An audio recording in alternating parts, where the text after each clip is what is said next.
10 petunjuk untuk mengurangi tingkat kecemasan. Tentunya, tidak ada kehidupan yang bebas dari kecemasan sama sekali. Hal-hal yang menyulitkan bisa saja timbul, yang membuat kita khawatir dan resah hingga mungkin menguasai kehidupan kita selama beberapa waktu. Akan tetapi, banyak orang mencemaskan hal-hal yang sepele, bersifat sementara, atau bahkan hal-hal yang tidak ada. Berikut adalah 10 saran untuk mengendalikan rasa cemas. Pertama, jangan ikut campur dalam urusan orang lain. Sebagian besar dari kita menciptakan masalah untuk diri kita sendiri saat campur tangan dalam urusan orang lain. Kita melakukannya karena entah mengapa kita yakin bahwa cara kitalah yang terbaik dan orang-orang yang tidak sepemikiran dengan kita patut dikritik dan dituntun ke arah yang benar, arah kita. Orang-orang bersikap seperti itu karena ego mereka. Mereka merasa selalu benar, dan misi mereka untuk orang lain adalah menempatkan orang lain pada jalur yang mereka anggap benar. Seandainya saja kita tidak ikut campur dalam urusan orang lain dan memberi nasihat hanya bila diminta, maka kita tidak akan banyak merasa cemas. Kedua, jangan menaruh dendam. Adalah biasa bila kita merasa jengkel terhadap orang yang menghina atau menyakiti kita. Akan tetapi, bila ingin melanjutkan hidup, penting bagi kita untuk mengembangkan seni memaafkan dan melupakan. Hidup ini terlalu singkat untuk disia-siakan dengan memikirkan hal-hal sepele seperti itu. Lupakan, maafkan, dan lanjutkan. Ketiga, percaya pada diri sendiri. Kita mungkin cemas karena pencapaian kita tidak diakui. Atasan atau rekan-rekan kita jarang atau tidak pernah memuji kita. Kita harus memahami bahwa ada banyak orang yang jarang memuji siapapun tanpa motif kepentingan pribadi. Mereka cepat mengkritik kita, tapi tidak pernah memuji pencapaian kita. Kita terlalu menekankan pada persepsi kita tentang bagaimana orang memandang kita. Bila kita benar-benar menyakiti kemampuan dan kekuatan kita, kita tidak akan terlalu memedulikan sikap orang lain terhadap kita. Keempat, waspadai monster berwarna hijau. Kita semua pernah merasakan bagaimana kecemburuan dapat mengganggu ketenangan pikiran kita. Kita mungkin bekerja lebih keras daripada rekan-rekan kita di kantor, tapi mereka naik pangkat, sementara kita tidak.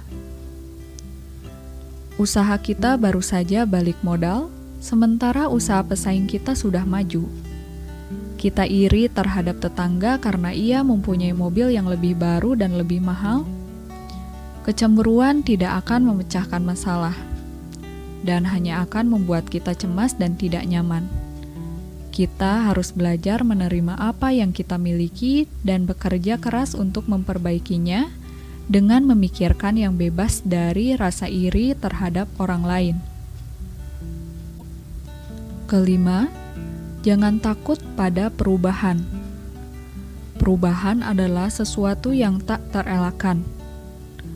Kemajuan tidak akan tercapai tanpa perubahan. Namun demikian, banyak di antara kita yang takut pada perubahan.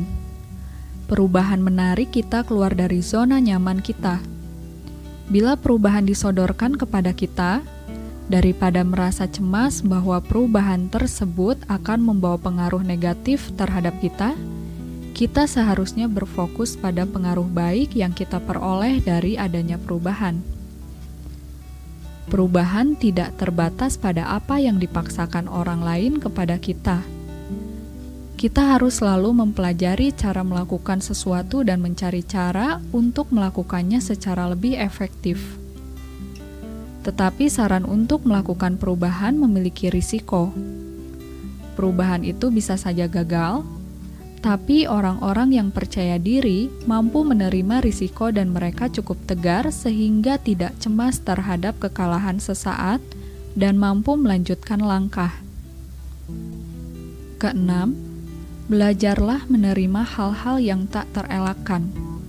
Setelah bekerja di sebuah perusahaan selama 22 tahun, Edith berharap untuk pensiun dalam 8 tahun ke depan. Ketika perusahaan mengumumkan kebangkrutan, ia tidak dapat mempercayainya. Seluruh rencana yang ia buat bertumpu pada jaminan keuangan yang ia harapkan dari pekerjaannya. Edith menangis terseduh setiap malam. Selama ini ia bangga akan kemandiriannya dan kini ia bergantung pada anak-anaknya. Dalam beberapa minggu, Edith berubah dari seorang yang riang, yang percaya diri menjadi seorang pesakitan senawan yang menderita sakit kepala dan gangguan perut. Dokternya menyadari bahwa pengobatan bukan terapi yang dibutuhkan Edith. Ia menyarankan agar Edith memutuskan pikirannya pada masa-masa dalam hidupnya di mana ia menghadapi dan menaklukkan kesulitan. Pada waktunya, Edith menerima hal yang tak terelakkan dan mulai berusaha untuk mencari pekerjaan baru, dan juga mengambil langkah-langkah positif menuju tahap berikut kehidupan barunya yang menyenangkan. Ia belajar untuk memanfaatkan kekuatan yang ia miliki dan mengembangkan sikap bahwa ia akan mengatasi masalahnya. Ketujuh, jangan menangani tugas melampaui kemampuan kita. Kita cenderung bersedia menerima tugas yang melampaui kemampuan kita. Hal itu biasanya kita lakukan untuk memuaskan ego. Kita ingin agar orang lain mengagumi kita, sehingga kita melaksanakan tugas di luar kemampuan kita. Kita harus menyadari keterbatasan kita. Bila diminta untuk melaksanakan tugas khusus saat beban yang kita pikul sudah terlalu besar, kita harus berani menolak secara diplomatis. Kedelapan, pastikan benak kita selalu sibuk. Bila benak kita tidak diisi dengan pikiran positif, kita cenderung memenuhinya dengan kecemasan. Biasanya, kecemasan menyangkut hal-hal sepele, bahkan hal-hal yang mungkin tidak akan terjadi. Kita harus selalu mengisi benak kita dengan hal-hal positif yang berharga. Membaca buku inspiratif, mendengarkan musik indah, bermeditasi, atau berkonsentrasi pada proyek komunitas yang bermanfaat. Hobi yang menyenangkan atau kebahagiaan atas karunia hidup akan menghapus pikiran cemas. Kesembilan, lakukan sekarang. Dalam setiap pekerjaan dan sebagian besar aspek kehidupan kita harus melakukan hal-hal yang tidak kita sukai. Kita cenderung menunda pekerjaan tersebut dan melakukan pekerjaan yang kita sukai. Bila kita melakukan hal-hal yang kita sukai terlebih dahulu, kita akhirnya harus melakukan hal-hal yang tidak kita sukai. Hal itu jelas merugikan diri sendiri. Secara psikologis, bila kita melakukan hal-hal yang kita sukai terlebih dulu, maka kita tidak akan menikmatinya. Selama melakukannya, kita berpikir, bila saya sudah selesai melakukan pekerjaan ini, saya harus menangani pekerjaan yang tidak saya sukai. Sebaliknya, bila kita menyelesaikan pekerjaan yang tidak menyenangkan terlebih dulu, kemudian kita bisa menangani pekerjaan yang menyenangkan.